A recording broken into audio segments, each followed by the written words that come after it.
गौरव गोगोई जी बैठे हुए हैं। गौरव गोगोई जी ने आज गोल्ड मोनेटाइजेशन के ऊपर बात की। मैं दो हेडलाइंस लेके आया हूं। पहला हेडलाइन है इंडियन एक्सप्रेस का मुंबई से जो छपा था जुलाई 8, 1991 का हेडलाइन है, और ये लिखा है शंकर अय्यर ने। हर कोई इसे सुने और पढ़े भी। Secret sale of gold by the Reserve Bank of India, 21,000 kg of metal airlifted to coded destination।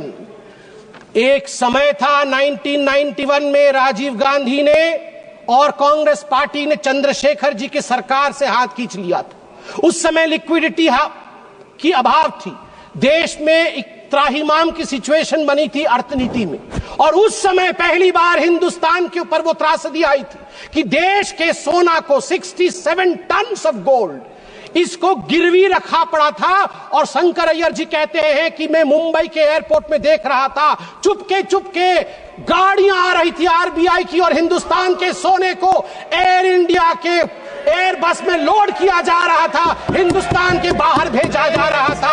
आप सोच के देखिए। और दूसरा हेडलाइन सभापति महोदया में पढ़ना चाहूंगा 31 मई 2024 का, RBI brings back home 100 tons of gold from United kingdom.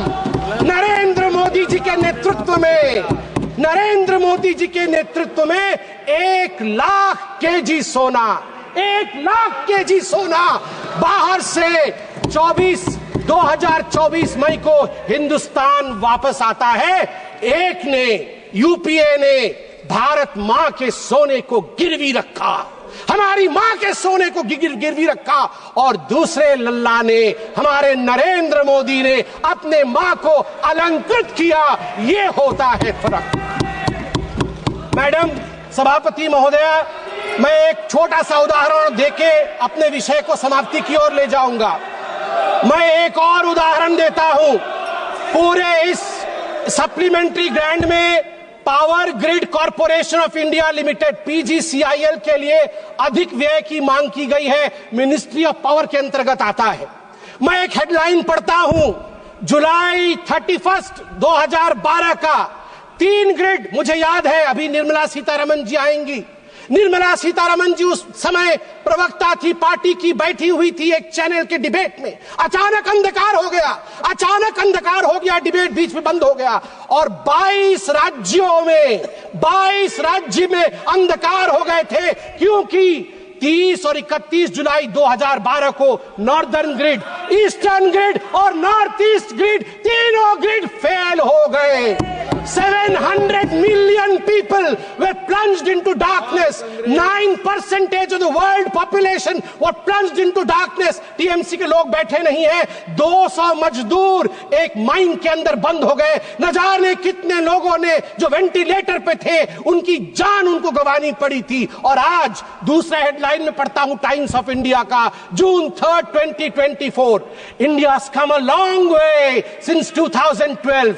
Outage, world's largest, even 250 gigawatt isn't a problem for India now. मई 30, 2024 को अचानक भारत की जो पावर की रिक्वायरमेंट थी वो सारी रिकॉर्ड तोड़ देती है। 250 गीगावाट हो जाता है भारत की पावर की आवश्यकता, मगर हमारा ग्रिड टूटता नहीं है, फेल नहीं होता है। World's largest unified power grid, ये हमारे नरेंद्र मोदी जी ने देश को बना करके दिया है, इसलिए मैं इसका समर्थन करता हूं। अंत में, आज मणिपुर के विषय में बहुत कुछ बोला गया है। मैं बहुत दुख के साथ कहना पड़ता है मुझे कि यहां कहीं ना कहीं जहां एक एकता दिखना चाहिए, उस एकता की कमी है। मैं कुछ आंकड़े रखना चाहूंगा, और अपोजिशन के हमारे सदस्य, उनका अधिकार है कि वो इन आंकड़ों को मांगे और जाने भी, क्योंकि ये देश हम सबका है। इंटरनली डिस्प्लेस्ड पीपल, आईडीपी जिसको कहा जाता है, उनके लिए यहां प्रश्न उठना भी चाहिए। उनके लिए क्या किया गया? In response, the government has implemented a series of measures aimed at providing immediate relief, long-term rehabilitation and economic stability for the internally displaced persons, IDPs. These initiatives are housing assistance first, prefabricated housing for 3,000 families to provide immediate shelter, 2,660 houses completed, 2,520 houses occupied, 340 houses will be completed by the end of the month.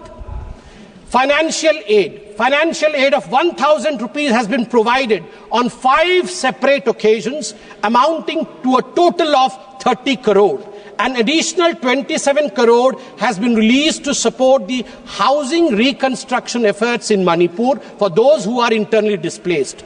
Relief camp operations have been sustained with an allocation of rupees 280 crore, ensuring essential services such as food and health care for affected families. A compensatory package of rupees 32 crore has been provided to farmers for those who suffered agricultural losses due to the conflict. माननीय सभापति महोदय, educational support के बारे में भी माननीय सदस्यों ने बात की. A total of 11,763 displaced students have been enrolled in various educational institutions. The government, schools and colleges have provided free admission. College students rehabilitation scheme उसको इंट्रोड्यूस किया गया 2023 में, जिसने 1000 डिस्प्लेस्ड बच्चों की मदद की ताकि वो वहां फ्रीली जाके एडमिशन ले सके, और उनको 10,000 रुपए की राशि भी ऊपर से दिया गया. एम्प्लॉयमेंट और स्किल डेवलपमेंट डिस्प्लेस्ड लोगों के लिए 426 IDP led startups have received government support. ये स्टार्टअप के माध्यम से कई लोगों को नौकरी दी गई. जो अभी 500 इंडिविजुअल उसमें एनरोल हुए हैं हाल फिलहाल में. Cabin crew training in Delhi, जिसमें मैं धन्यवाद दूंगा air India, Indigo airlines, ministry of tourism को धन्यवाद दूंगा. उनके माध्यम से 500 बच्चे मणिपुर के जो डिस्प्लेस हुए थे उनको यहां प्लेस किया गया है.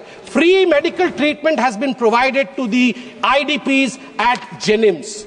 और ठीक उसी प्रकार हमारी जो गर्भवती माताएं हैं इन रिलीफ कैंपों में, उनके लिए भी हर संवेदना के साथ पूरी तरह की प्रोविजन की गई है. अंत में महोदय, मैं बस अपने भाषण के अंत में यही कहना चाहूंगा कि हमारे राहुल जी ने थोड़े दिन पहले, कल ही उन्होंने कहा कि वोटर लिस्ट में गड़बड़ी है. अभी अरविंद सावंत जी भी बोल रहे थे कि वोटर लिस्ट में गड़बड़ी. वोटर लिस्ट में गड़बड़ी नहीं है, आपके डेवलपमेंट लिस्ट में गड़बड़ी थी. आपके डेवलपमेंट लिस्ट में गड़बड़ी थी, वोटर लिस्ट में गड़बड़ी नहीं है. अभी हमने बताया आपको, अगर वैसा डेवलपमेंट आपने किया होता तो आज आप वहां नहीं बैठे होते. दूसरी बात, ये कांग्रेस पार्टी कहती है कि रोहित शर्मा अनफिट है. रोहित शर्मा अनफिट नहीं है, राहुल गांधी अनफिट है. और मैं बता दूं, नरेंद्र मोदी जी के कप्तानी में ही आप देखिएगा भारत विश्व का चैंपियनशिप ट्रॉफी जीतेगी. भारत माता की जय. जय जगन्नाथ. माननीय सदस्य श्री अमर काले जी.